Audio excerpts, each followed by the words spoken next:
What is up, everybody? So I'm just going to be giving you a quick example of how to use fair value gaps for entries.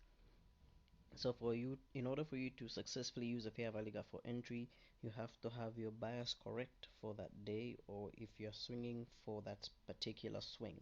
Okay, but I do daily scalps, so I have to have my bias for that day correct, and I trade the New York AM session. So the first thing that you have to know, apart from having the bias correct for that day, is you have to wait for a market structure shift. You want that market structure shift to come with a fair value gap. You want it to have displacement and create a fair value gap. Then you're going to wait for the market to come up into that fair value gap. Then you can make your sell if you are bearish for the day.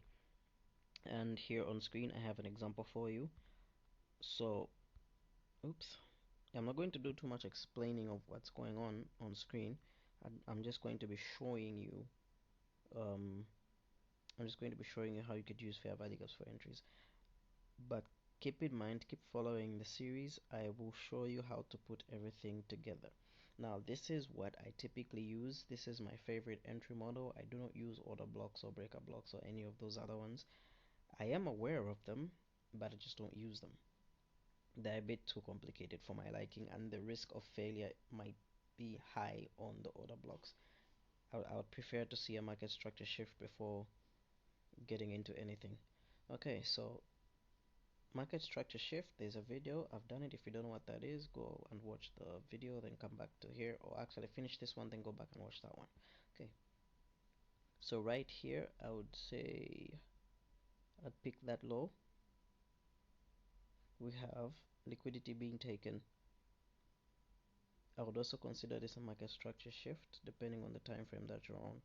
On the 1 minute, this is a market structure shift. What do we have up here? We have a fair value gap. My entry would have been at the beginning right here, or at the 50% of the fair value gap, but I like to have it at the beginning of the fair value gap, and then my stop loss would be up here. And as you can see from here, we sold all the way down.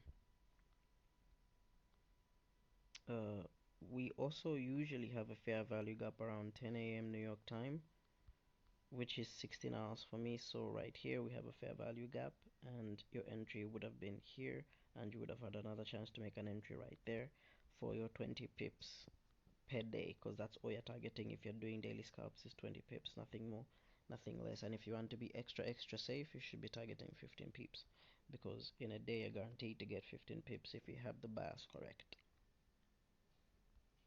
Alright, I will not be doing another example. I think I'm done. Or maybe I can do an example that I did on the order blocks one as well, even though I did show it on the order blocks.